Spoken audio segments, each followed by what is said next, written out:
Salmo 22, estudio versículo por versículo, el clamor del Mesías en la cruz y la esperanza profética de salvación. El Salmo 22 es un texto profundamente profético y conmovedor de las Escrituras, escrito por el rey David aproximadamente 1000 años antes de Cristo, que describe con asombrosa precisión los sufrimientos del Mesías en la cruz y la gloriosa esperanza de salvación que surge de ese sacrificio. De este salmo está atribuido al rey David, como indica su encabezado, y su autoría davídica es consistente con el estilo literario y la profundidad espiritual características de David, a pesar de que fue escrito en el siglo X antes de Cristo y trasciende su contexto histórico inmediato.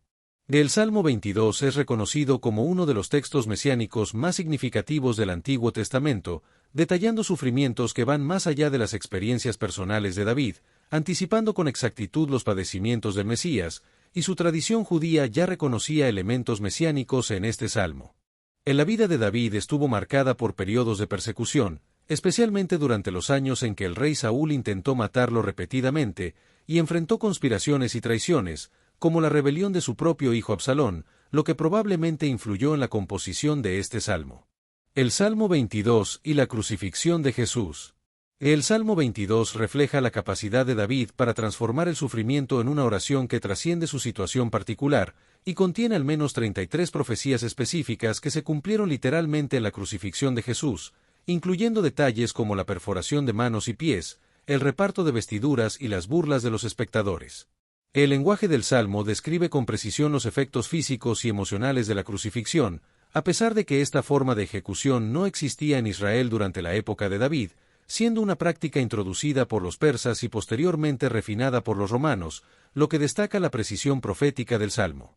El Salmo 22 es un texto que establece una conexión directa entre el sufrimiento de Cristo en la cruz y la esperanza de la salvación, como se menciona en el video Salmo 22, el clamor del Mesías en la cruz y la esperanza de la salvación. Estructura del Salmo 22. La estructura del Salmo 22 se divide en dos partes. La primera parte, que abarca los versículos 1 a 21, se centra en el sufrimiento y el clamor de angustia del salmista, quien expresa su profundo sentimiento de abandono y describe vívidamente su sufrimiento físico y emocional. En la segunda parte, que comprende los versículos 22 al 31, es un canto de alabanza y gratitud, donde el salmista promete anunciar el nombre de Dios a sus hermanos y alabarle en medio de la congregación, y la perspectiva se amplía progresivamente hasta incluir a todas las naciones y generaciones futuras. Angustia y clamor, versículos 1 al 21. El versículo 1, el clamor de abandono del Salmo 22 comienza con una pregunta desgarradora: Dios mío, ¿por qué me has desamparado?, que establece el tono de profunda angustia que caracteriza la primera parte del Salmo, y la repetición Dios mío, enfatiza la urgencia del clamor y la intensidad del sufrimiento. En la cita de Jesús en la cruz, registrada en Mateo 27, 46, establece una conexión directa entre el Salmo 22 y la crucifixión, y cuando Jesús citó el primer versículo del Salmo 22, no estaba simplemente expresando su agonía personal, sino que deliberadamente establecía una conexión con este salmo profético. El punto de inflexión entre los versículos 21 y 22 marca la transición de la angustia a la esperanza, del sufrimiento a la victoria, y el salmista promete anunciar el nombre de Dios a sus hermanos y alabarle en medio de la congregación, lo que sugiere que la oración ha sido respondida. La conexión entre el Salmo 22 y la crucifixión de Cristo es significativa, ya que establece una relación directa entre el sufrimiento de Cristo y la esperanza de la salvación, y la cita de Jesús en la cruz evoca todo el contenido del Salmo, incluyendo sus predicciones sobre la crucifixión y su culminación en victoria. La crucifixión de Jesús constituyó una poderosa declaración teológica que identificaba su sufrimiento como el cumplimiento de las profecías mesiánicas, destacando el abandono divino como parte del sufrimiento redentor y la justicia divina. El abandono de Dios refleja la necesidad de que el pecado fuera juzgado completamente, y Cristo experimentó la separación de Dios que el pecado produce, sufriendo la pena en lugar de la humanidad, lo que se considera una sustitución perfecta. En el versículo 2, el salmista describe una oración persistente que abarca tanto el día como la noche, pero que parece encontrarse con el silencio divino, lo que intensifica el drama espiritual del salmo y el dolor del salmista. A pesar del intenso sufrimiento, el salmista afirma la santidad de Dios en el versículo 3, lo que representa un acto notable de fe en medio de la angustia más profunda, y reconoce que no cuestiona el carácter divino, sino que lucha con la paradoja aparente entre ese carácter santo y su experiencia actual. En los versículos 4 y 5, el salmista evoca la memoria colectiva de Israel, recordando cómo Dios había respondido a sus antepasados en momentos de necesidad, lo que establece un contraste doloroso con su situación actual de aparente abandono, pero también proporciona un fundamento para la esperanza, ya que el Dios que ha actuado fielmente en el pasado puede volver a hacerlo. En los versículos 6 al 8 sufrimiento profético, el salmista se describe a sí mismo como un gusano y no como un hombre, lo que comunica un sentimiento de absoluta degradación y deshumanización, y refleja la profundidad de la humillación experimentada, destacando la comparación con un gusano, una criatura pisoteada e insignificante.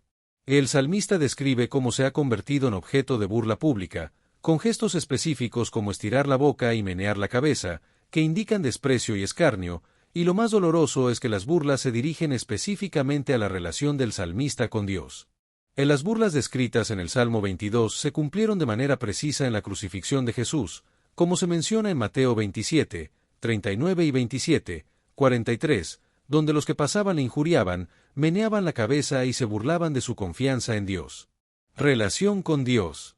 La correspondencia detallada entre la profecía y su cumplimiento refuerza el carácter mesiánico del Salmo y valida la identidad de Jesús como el Mesías sufriente anunciado en las Escrituras. En los versículos 9 a 10, el salmista recuerda la relación de toda la vida que ha tenido con Dios, desde su nacimiento e incluso antes, y establece un contraste doloroso con su situación actual de aparente abandono. Desde una perspectiva mesiánica, estos versículos reflejan la relación única entre el Hijo y el Padre, existente desde antes de la encarnación, y hacen aún más dramático el momento de separación en la cruz. Enemigos y sufrimiento físico. En los versículos 11 al 13, el salmista compara el cerco de los enemigos con toros de Basán, conocidos por su fuerza y ferocidad, y con leones rugientes, lo que transmite la sensación de estar rodeado por enemigos poderosos y agresivos, y se siente completamente solo frente a estas amenazas, sin ayuda humana disponible.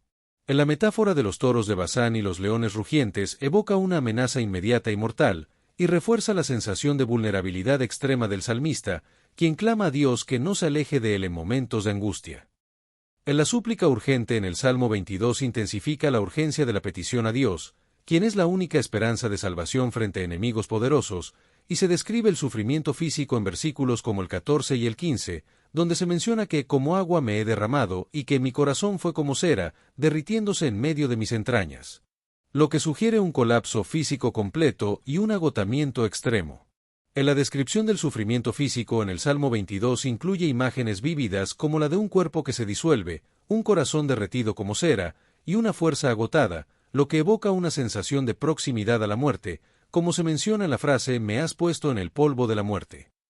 El Salmo 22 fue escrito aproximadamente 1000 años antes de la época de Cristo, en una época en que la crucifixión no existía como método de ejecución en Israel, y sin embargo, contiene más de 30 detalles específicos que corresponden exactamente con los efectos físicos y circunstancias de la crucifixión, lo que constituye una de las evidencias más poderosas del carácter sobrenatural de esta profecía. La precisión médica en la descripción de un método de ejecución que no existiría hasta siglos después es notable, y se mencionan síntomas físicos como la dislocación de las articulaciones, la deshidratación extrema y el agotamiento cardíaco, que corresponden precisamente a los efectos fisiológicos documentados de la crucifixión. El versículo 16 del Salmo 22 es quizás la profecía más explícita de la crucifixión en todo el Antiguo Testamento, donde se menciona que horadaron mis manos y mis pies, lo que describe con precisión la característica distintiva de la crucifixión romana, y se menciona que esta profecía se cumplió siglos después, lo que constituye una evidencia poderosa del carácter sobrenatural de la profecía. El versículo 16 del Salmo 22 describe la crucifixión con precisión, incluyendo la perforación de las manos y los pies, lo que se confirma por la evidencia de los manuscritos antiguos, como la Septuaginta griega, y proporciona una descripción exacta de la crucifixión siglos antes de que esta práctica se convirtiera en un método común de ejecución. En el versículo 17, contar todos mis huesos refleja la extrema delgadez causada por el sufrimiento prolongado y la posición extendida del cuerpo en la cruz, que estira la piel y hace visibles los huesos y articulaciones, y también describe la exposición pública y la mirada hostil de los espectadores que contemplan el sufrimiento con una mezcla de curiosidad mórbida, desprecio y satisfacción por el castigo infligido. El versículo 18 describe con precisión el detalle específico de la crucifixión de Jesús, donde los soldados romanos dividieron las ropas de Jesús entre ellos y echaron suertes por su túnica, lo que se registra en los 4 evangelios y se cita específicamente en Juan 19, 23-24 como cumplimiento de la Escritura. En los versículos 19 al 21 reflejan la urgencia extrema de la situación, con una petición a Jehová para que no se aleje y apresure el socorro, y describen el peligro inminente de la muerte violenta, con imágenes de leones y búfalos que representan peligros mortales que acechan desde múltiples direcciones, culminando la primera sección del Salmo con un intenso clamor por liberación divina. Del Salmo describe una situación de peligro y sufrimiento, con imágenes de espada, perro, león y búfalos, que rodean al salmista por todas partes, sin posibilidad de escape excepto por la intervención de Dios. Transición a la alabanza, versículos 22 al 31. Entre los versículos 21 y 22 transición a la alabanza ocurre un cambio dramático en el tono del Salmo, pasando de la angustia y el clamor desesperado por liberación a la promesa de alabanza y la restauración de la comunión con Dios y con la comunidad de fe. El versículo 22, anunciaré tu nombre a mis hermanos, marca el comienzo de la segunda sección del Salmo, caracterizada por la alabanza y la gratitud, y se refiere a la restauración de relaciones y la promesa de anunciar públicamente las obras de Dios en medio de la congregación.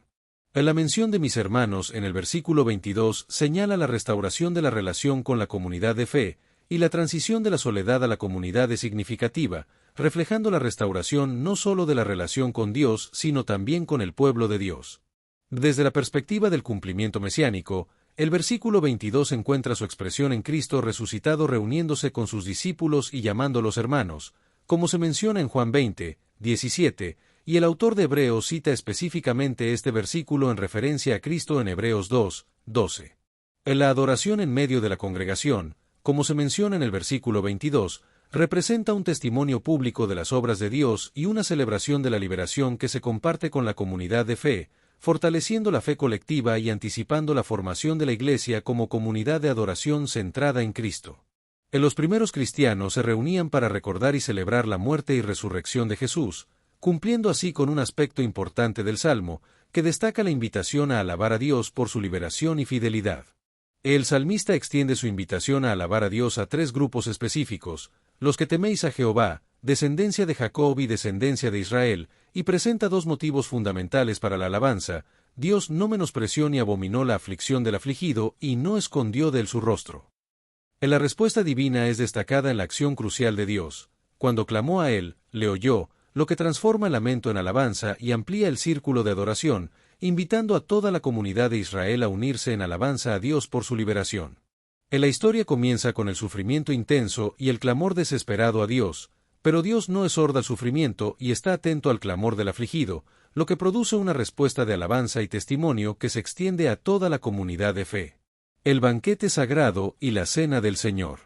En los versículos 25 y 26 introducen la imagen del banquete sagrado, donde los pobres comen y son saciados, y el salmista visualiza a los pobres y necesitados participando de este banquete, encontrando no solo satisfacción física sino también renovación espiritual. En la imagen del banquete mesiánico se relaciona con la cena del Señor, instituida por Jesús la noche antes de su crucifixión, y se cumple en la comunión de creyentes que se reúnen alrededor de la mesa para recordar el sacrificio redentor de Cristo y anticipar el banquete celestial con el Mesías. En la alabanza la congregación es un tema central, y el salmista afirma que de ti será mi alabanza en la gran congregación y que mis votos pagaré delante de los que le temen, destacando la importancia de la adoración comunitaria y la gratitud hacia Dios por su liberación y fidelidad. En la vida eterna es un tema que se menciona en los versículos 25 y 26, donde se dice que vivirá vuestro corazón para siempre, lo que refleja la esperanza de la salvación y la renovación espiritual que se encuentra en la relación con Dios. En la cena del Señor conmemora el sacrificio de Cristo, que es prefigurado en la primera parte del Salmo 22, y también mira hacia adelante, al banquete mesiánico en el reino consumado, como se menciona en Marcos 14, 25 cuando Jesús dice: «No beberé más del fruto de la vid, hasta aquel día en que lo beba nuevo en el reino de Dios». Alcance universal de la salvación. En los versículos 27 y 28 del Salmo 22 destacan el alcance universal de la salvación, donde se afirma que se acordarán y se volverán a Jehová todos los confines de la tierra y que todas las familias de las naciones adorarán delante de ti, lo que muestra la soberanía divina de Dios sobre todas las naciones. En la visión universalista del Salmo 22, trasciende las limitaciones nacionalistas de la religión de Israel y anticipa la inclusión de todas las naciones en el plan redentor de Dios, lo que se refleja en la gran comisión de Cristo en Mateo 28, 19 y 20 y en la formación de una iglesia multinacional. En los versículos 29 al 31 del Salmo 22 destacan la unificación de todas las clases sociales en adoración, incluyendo a los poderosos y a los pobres, y se extiende no solo geográficamente a todas las naciones, sino también temporalmente a las generaciones futuras, donde la posteridad le servirá, y el testimonio de la liberación divina será transmitido de generación en generación. La universalidad de la salvación prometida en el Salmo 22 abarca a todas las naciones, todos los estratos sociales y generaciones futuras, lo que se refleja en la cita del apóstol Pablo en Romanos 15, 8 al 12, quien reconoce el carácter profético universalista del Salmo y su inclusión de los gentiles en el pueblo de Dios. El Salmo 22 culmina con la promesa de una proclamación continua de la obra redentora de Dios, que se extenderá a pueblos que aún no han nacido, y se caracteriza por la declaración final porque Él hizo esto, que resume toda la obra redentora de Dios y señala la completitud y perfección de la misma. La obra consumada se refleja en tres aspectos importantes: la victoria asegurada sobre los enemigos, el sufrimiento que culmina en triunfo completo, y la salvación lograda que garantiza la redención para todos, lo que se encuentra en armonía con la declaración final de Jesús en la cruz: consumado es. Aplicaciones teológicas. El Salmo 22 tiene varias aplicaciones teológicas, como el valor profético que demuestra la inspiración divina de las Escrituras y confirma la identidad mesiánica de Jesús, la teología del sufrimiento que proporciona un marco para entender el sufrimiento dentro del plan divino, y la soteriología que ilustra el patrón central de la historia de la salvación. Del Salmo también modela una adoración auténtica que abarca toda la gama de la experiencia humana, incluyendo el lamento honesto y el cuestionamiento en tiempos de sufrimiento, así como la celebración gozosa de la liberación divina. La correspondencia entre el Salmo 22 y los eventos de la crucifixión de Cristo es tan precisa y detallada que constituye uno de los ejemplos más notables de profecía mesiánica en toda la Escritura, como se ve en la comparación de versículos como Salmo 22, 1 con Mateo 27, 46, Salmo 22, 7 y 8 con Mateo 27, 39 al 43, y otros. El Salmo 22 anticipa los resultados de la obra redentora de Cristo, incluyendo el anuncio del nombre de Dios a los hermanos, la formación de una comunidad de adoración, la inclusión de todas las naciones en el pueblo de Dios y la transmisión del testimonio a las generaciones futuras, lo que se cumple en la Iglesia de Cristo y en la propagación mundial del Evangelio. Del Antiguo Testamento contiene numerosos tipos o prefiguraciones de Cristo y su obra, como personas, instituciones y eventos que funcionan como sombras que anticipan la realidad plena revelada en Cristo, y el Salmo 22 combina tipología y profecía directa para demostrar la riqueza de los métodos proféticos del Antiguo Testamento. En los salmos mesiánicos, junto con textos como Isaías 53, conforman un retrato detallado del Mesías sufriente que sería rechazado, sufriría y moriría, pero luego sería exaltado, y Jesús mismo consideraba el Antiguo Testamento como un testimonio acerca de él, como se menciona en Juan 5, 39 y Lucas 24, 44. El sufrimiento vicario de Cristo por nosotros implica una sustitución perfecta, en la que Cristo experimentó el abandono divino que merecían nuestros pecados, ocupando nuestro lugar como sustituto perfecto, y ofreció su vida como sacrificio expiatorio por el pecado, lo que revela la gravedad del pecado y la magnitud del amor divino. Y a través de su muerte y resurrección, Cristo logró una reconciliación completa entre Dios y la humanidad, y su resurrección demuestra su triunfo sobre la muerte y garantiza nuestra propia resurrección, como se refleja en el movimiento del Salmo 22 de la angustia a la alabanza. Esperanza y perseverancia. El Salmo 22 proporciona un modelo poderoso para mantener la esperanza en tiempos de aparente abandono divino, enseñándonos a anclar nuestra esperanza en la inmutable naturaleza de Dios y en su fidelidad demostrada, y no en nuestras circunstancias o sentimientos cambiantes, como se ve en la relación personal que el salmista mantiene con Dios incluso en medio del dolor. El Salmo 22 nos muestra la importancia de expresar honestamente nuestro dolor a Dios, sin pretender una falsa espiritualidad que niegue el sufrimiento real, y nos presenta la paradoja central del Evangelio: la vida surge a través de la muerte, la victoria a través de la aparente derrota, como Jesús enseñó en Juan 12, 24. La estructura del Salmo refleja el patrón fundamental de la redención, donde el camino hacia la gloria pasa a través del valle del sufrimiento, y Cristo mismo sufrió la cruz por el gozo puesto delante de él, como se menciona en Hebreos 12, 2. En los momentos de mayor debilidad se manifiesta el poder de Dios, como dice Pablo en 2 Corintios 12, 10. Cuando soy débil, entonces soy fuerte, y el salmista se describe como derramado como agua, pero esta aparente disolución se convierte en el preludio de una poderosa restauración. El sufrimiento descrito en el Salmo no es aleatorio ni sin propósito, sino que forma parte integral del plan redentor de Dios, y el clamor del afligido es finalmente escuchado y respondido por Dios, aunque no necesariamente en el tiempo o la forma esperados. El Salmo nos ayuda en nuestros momentos de abandono al validar la expresión honesta del dolor y el cuestionamiento ante Dios, y al proporcionar un profundo consuelo al saber que Cristo mismo experimentó el abandono divino, como se menciona en el grito de abandono de David y posteriormente de Cristo. En la estructura del Salmo nos asegura que nuestros propios momentos de abandono no son el fin de la historia, y que si permanecemos fieles, eventualmente experimentaremos la liberación divina y podremos unir nuestra voz al coro de alabanza. Honestidad y comunidad. El Salmo 22 también nos enseña la importancia de la honestidad en la oración, comenzando con una pregunta dolorosa y honesta: ¿por qué me has desamparado? Y manteniendo la tensión entre la experiencia de abandono y el conocimiento del carácter de Dios, sin resolver prematuramente esta tensión con explicaciones simplistas. En la perseverancia a la oscuridad es otro tema importante en el Salmo, donde a pesar de la aparente falta de respuesta inicial, el salmista persiste en su oración, y eventualmente experimenta la liberación y la restauración, que es más profunda precisamente por el contraste con la angustia previa. La persistencia en la fe en medio de la oscuridad es una expresión profunda de confianza en Dios, y se puede anclar en el recuerdo de las obras pasadas de Dios, tanto en la historia bíblica como en la experiencia personal, así como en las promesas escritas de Dios en las Escrituras. El carácter inmutable de Dios es una base segura para la fe, ya que aunque las circunstancias y sentimientos cambien, Dios permanece fiel a su naturaleza, como se menciona en 2 Timoteo 2, 13, donde se dice que si fuéramos infieles, Él permanece fiel, Él no puede negarse a sí mismo. La comunidad de fe juega un papel importante en la sustentación de la fe individual, ya que el testimonio de otros creyentes puede fortalecer nuestra propia fe cuando atravesamos tiempos de duda, y la adoración no es solo una respuesta individual sino comunitaria, como se menciona en el Salmo, donde se dice: de ti será mi alabanza en la gran congregación. La obra redentora de Dios tiene como objetivo final la creación de un pueblo multinacional que adore al único Dios verdadero, y se anticipa la formación de una comunidad de adoración centrada en la obra redentora de Dios, que trasciende todas las barreras y se extiende a todos los confines de la tierra.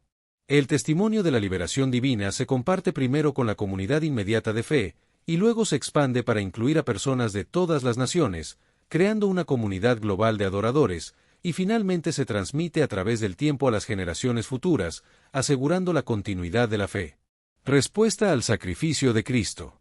La respuesta adecuada al sacrificio de Cristo incluye la proclamación de las buenas nuevas, la adoración y la gratitud, reconociendo el inmenso costo de nuestra salvación, como se menciona en el Salmo 22, que modela nuestra respuesta apropiada a la obra salvífica de Dios. La gratitud por la obra redentora de Dios debe expresarse en adoración, tanto personal como comunitaria, como se menciona en el Salmo: en medio de la congregación te alabaré. La adoración personal es la respuesta primaria al sacrificio de Cristo, y se basa en la gratitud por su obra redentora, como dice el salmista: de ti será mi alabanza. La adoración comunitaria es también fundamental, ya que se nos llama a reunirnos regularmente con otros creyentes para celebrar juntos la obra de Cristo y edificarnos mutuamente en la fe. El testimonio verbal es una parte importante de la adoración, y se nos llama a anunciar el nombre de Dios a nuestros hermanos, compartiendo las buenas nuevas de su salvación. Del testimonio en acción es implícito en el Salmo, y se nos llama a demostrar el amor de Dios a través de nuestras vidas, compartiendo el banquete con los pobres y necesitados. Conclusión. El Salmo 22 traza un arco narrativo que va desde el abandono más profundo hasta la alabanza más exaltada, desde el sufrimiento extremo hasta la victoria universal, reflejando la trayectoria de la obra de Cristo.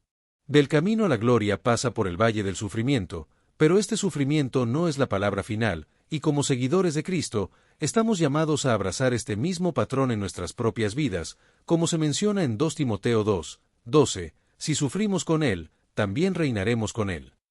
Es importante dedicar un momento a reflexionar sobre nuestra propia experiencia con momentos de aparente abandono divino, y agradecer a Cristo por su disposición a experimentar el abandono divino en nuestro lugar, meditando en el costo de nuestra salvación y en el amor que motivó tal sacrificio. La gratitud por la obra redentora de Cristo debe profundizar la adoración y el compromiso de cada persona. Es importante considerar cómo se puede anunciar el nombre de Cristo a los hermanos y a un mundo necesitado, lo que implica un compromiso de testimonio. Para compartir el testimonio de la obra redentora de Cristo, se deben dar pasos concretos en el círculo de influencia de cada persona, lo que puede incluir acciones específicas para difundir su mensaje de salvación. El resumen final. El Salmo 22 no es solo una súplica de dolor, sino una sinfonía de redención. Desde el abismo del abandono hasta la cumbre de la alabanza, este salmo nos lleva al corazón del sacrificio del Mesías. Jesús no solo citó este salmo, lo vivió. Y gracias a su clamor, hoy tenemos esperanza. ¿Estás dispuesto a unir tu voz al coro de los redimidos y proclamar lo que Él hizo por ti? Salmo 22 Reina Valera 1909. 1. Al músico principal, sobre Ajelet Zahar Salmo de David. Dios mío, ¿por qué me has dejado? ¿Por qué estás lejos de mi salud, y de las palabras de mi clamor? 2. Dios mío, clamo de día, y no oyes, y de noche, y no hay para mi silencio. 3. Tú empero eres santo, tú que habitas entre las alabanzas de Israel. 4. En ti esperaron nuestros padres, esperaron, y tú los libraste. 5. Clamaron a ti, y fueron librados, esperaron en ti, y no se avergonzaron. 6. Mas yo soy gusano, y no hombre, oprobio de los hombres, y desecho del pueblo. 7. Todos los que me ven, escarnecen de mí, estiran los labios, menean la cabeza, diciendo, 8. Remítese a Jehová, líbrelo, sálvele, puesto que en él se complacía. 9. Empero tú eres el que me sacó del vientre, el que me haces esperar desde que estaba a los pechos de mi madre. 10. Sobre ti fui echado desde la matriz, desde el vientre de mi madre, tú eres mi Dios. 11. No te alejes de mí, porque la angustia está cerca, porque no hay quien ayude. 12. Hanme rodeado muchos toros, fuertes toros de Basán me han cercado. 13. Abrieron sobre mí su boca, como león rapante y rugiente. 14. Heme escurrido como aguas, y todos mis huesos se descoyuntaron, mi corazón fue como cera, desliéndose en medio de mis entrañas. 15. Secóse como un tiesto mi vigor, y mi lengua se pegó a mi paladar, y me has puesto en el polvo de la muerte. 16. Porque perros me han rodeado, hame cercado cuadrilla de malignos, horadaron mis manos y mis pies. 17. Contar puedo todos mis huesos, ellos miran, considéranme. 18. Partieron entre sí mis vestidos, y sobre mi ropa echaron suertes. 19. Mas tú, Jehová, no te alejes, fortaleza mía, apresúrate para mi ayuda. 20. Libra de la espada mi alma, del poder del perro mi única. 21. Sálvame de la boca del león, y óyeme librándome de los cuernos de los unicornios. 22. Anunciaré tu nombre a mis hermanos, en medio de la congregación te alabaré. 23. Los que teméis a Jehová, alabadle, glorificadle, simiente toda de Jacob, y temed de él, vosotros, simiente toda de Israel. 24. Porque no menospreció ni abominó la aflicción del pobre, ni de él escondió su rostro, sino que cuando clamó a él, oyóle. 25. De ti será mi alabanza en la grande congregación, mis votos pagaré delante de los que le temen. 26. Comerán los pobres, y serán saciados, alabarán a Jehová los que le buscan, vivirá vuestro corazón para siempre. 27. Acordarse han, y volveránse a Jehová todos los términos de la tierra, y se humillarán delante de ti todas las familias de las gentes. 28. Porque de Jehová es el reino, y él se enseñoreará de las gentes.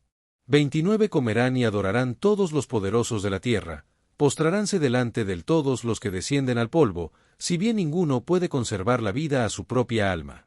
30. La posteridad le servirá, será ella contada por una generación de Jehová. 31. Vendrán, y anunciarán al pueblo que naciere, su justicia que él hizo. Mañana nos espera una nueva jornada, pero hoy, detente a meditar. ¿Estoy caminando a la luz de su palabra? Suscríbete si aún no lo has hecho, comparte este video, y recuerda. Todo se trata de Jesús, el Mesías prometido, el Cristo viviente, nuestra esperanza eterna. Proclamamos al Hijo de Dios, exaltamos su nombre, y llevamos su luz a las naciones. Si este mensaje te edificó, suscríbete para seguir conociendo más de Jesús, el Mesías, y su palabra viva.